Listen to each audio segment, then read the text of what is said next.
तो देखिए, आज जो हम कहानी सुनाने जा रहे हैं ये एक माइथोलॉजिकल कहानी है। अब मैं चाहता हूँ कि कोई ऑफेंड ना हो। मेरे हिसाब से माइथोलॉजी वो हिस्ट्री है जो हमारे पूर्वज, हमारे एंसेस्टर्स ने एक सांचा बनाया।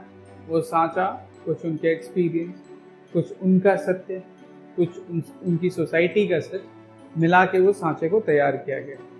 और अगर हम अपने इस modern day definition of history को वहाँ लगाएंगे तो ये बहुत ही इनजस्टिस होगा। मैं चाहता हूँ आप जो भी माइथोलॉजिकल स्टोरीज हैं उसको माइथोलॉजी की तरफ ट्रीट कीजिए, और जितना हम उनसे सीख सकते हैं उसको सीखना चाहिए। क्योंकि यहाँ चाइना और ऑस्ट्रेलिया और यूएस, यूरोप, जितने भी डेवलप्ड कंट्रीज़ हैं वहाँ पे एआई लर्निंग चल रही है। और ऐसा नहीं है कि एआई और मशीन लर्निंग के साथ वो अपनी हिस्ट्री नहीं जानते, वो अपनी माइथोलॉजी नहीं जानते। बट अनलाइक इंडिया, पाकिस्तान और अदर एशियन कंट्रीज,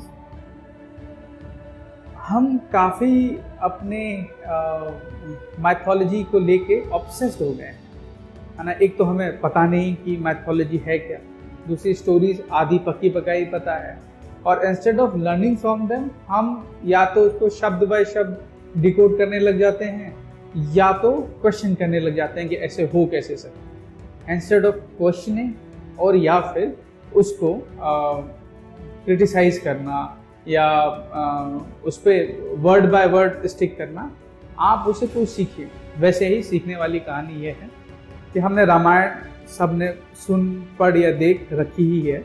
उसमें भगवान हनुमान का जो कैरेक्टर है वो कैसे आम आदमी से रिलेटिविलिटी जाहिर करता है, कैसे हनुमान जी का कैरेक्टर एक आम आदमी के कैरेक्टर से रिलेटेबल है, उसकी कहानी है।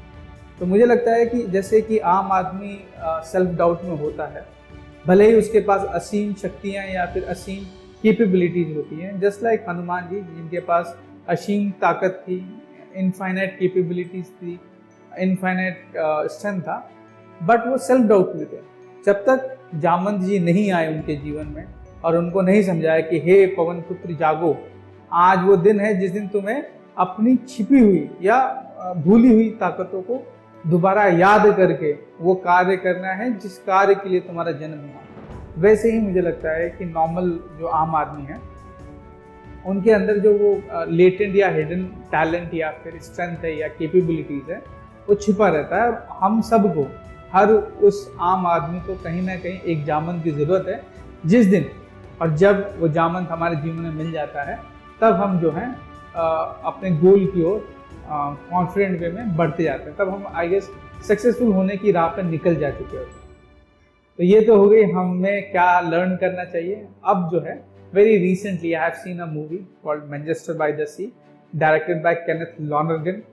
और मैं कह सकता हूँ ये मूवी बाकी मूवी से क्यों डिफरेंट है, क्योंकि इस मूवी में जितनी ईमानदारी दिखाई गई उतनी ईमानदारी मैंने दुनिया में किसी मूवी में नहीं देखी, और देखी भी होगी तो मुझे अभी याद नहीं फिलहाल। तो क्या होता है कि इसमें जो मेन कैरेक्टर होता है ली, प्लेड बाय कैसे अफ्लेक, ही लेफ्ट हिज होम टाउन, क्योंकि उसका कोई पास्ट होता है, उस पास्ट में उसकी वाइफ होते हैं, कुछ बच्चे होते हैं। One fine day he invited his friend to his house, they all were drunk. Wife आती है, वाइफ बोलती है सारे दोस्तों को कि 2 बज गए, अब निकलो यहाँ से।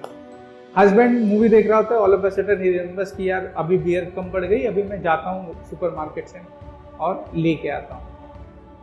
बस यही वो गलती कर देता है। जैसे ही वो लेके आता है, उसने अपने उधर बच्चे सो रहे होते हैं, वाइफ सो रही होती है, तो जो हर्थ होता है जिसमें आग लगाई जाती है ताकि घर गर्म रहे, उसमें वो लकड़ी डाल के चला जाता है, बट उसमें कवर डालना भूल जाता है। वापस आता है तो देखता है घर के आगे पुलिस है और उसकी वाइफ को 2 लोग पकड़ रहे हैं, क्योंकि वाइफ चिल्ला रही है कि मेरे बच्चे अंदर रह गए।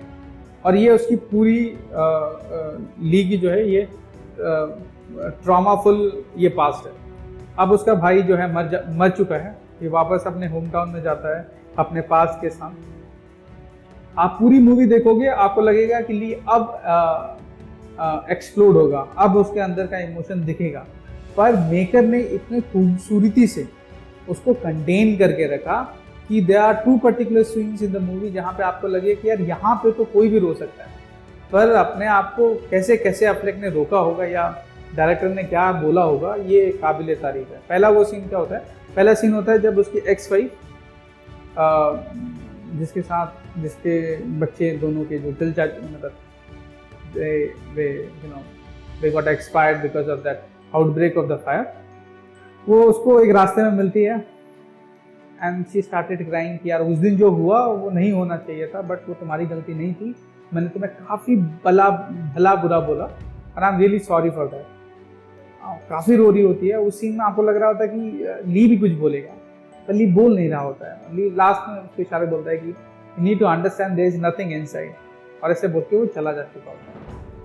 अंदर क्या हो रहा है वो अभी भी बता नहीं रहा।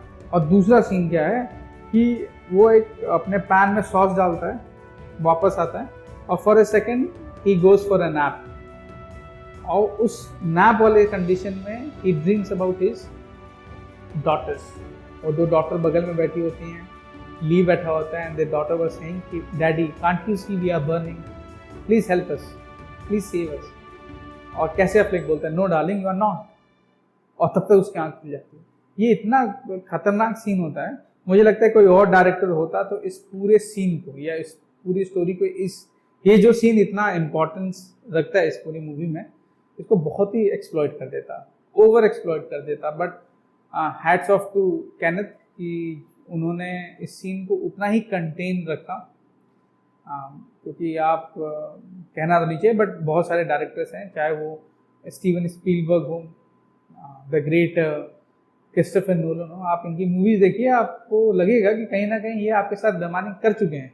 बहुत सारे सीन जहाँ पे कंटेन हो सकता था वो इमोशंस, वो आपके इमोशन के साथ खेले हैं, चाहे वो डार्क नाइट राइजेज हो, टेनेट हो या सेविंग प्राइवेट रायन हो। इन सारी मूवीज़ में जो कॉमन है वो ये है कि starting of the movie contains of conflict, मतलब मूवी के स्टार्ट में ही आपको एक कॉन्फ्लिक्ट दिखता है, कोई फाइट हो रही होती है। और इसलिए होता है क्योंकि जब आप किसी स्टोरी या मूवी को कॉन्फ्लिक्ट से स्टार्ट करते हो तो आपका डोपामीन जो है वो बहुत ही ऊपर जा चुका होता है, और जब तक आप नॉर्मल हो रहे होते हैं आप अच्छा खासा स्टोरी को ग्रास्प कर चुके हो, half an hour to 45 minutes आप मूवी को देख चुके होगे। इसीलिए ये मेरे हिसाब से ईमानदारी नहीं होती किसी मेकर्स या डायरेक्टर्स के लिए कि आपको आपके इमोशन के साथ खेल के आपको स्टोरी सुनाई जाए। पर केनेथ ने ऐसा कुछ नहीं किया, आपको एक ईमानदारी से मूवी दिखाई गई। मूवी आई गेस 2016 में रिलीज हुई है, और इस मूवी के लिए if I am not mistaken Casey Affleck को तो ऑस्कर मिला। I have to make a check कि वेदर केनेथ लॉनगन को इसके लिए कोई अवार्ड मिला कि नहीं मिला। बट मेरी रिकमेंडेशन है for this week, you should go watch the movie, it is available on Amazon prime. और ऐसी मूवी देखनी चाहिए, है ना। आपको रिलेटिबिलिटी तो नहीं लगेगी कैसे अफ्लेक के साथ, but you feel empathy with the character, और ये बहुत ज़्यादा इंपॉर्टेंट है, क्योंकि हर वो कहानी के साथ आप रिलेटिबिलिटी नहीं फैक्टर इस्टेब्लिश कर सकते हो, पर एम्पैथी जरूर कर सकते हो।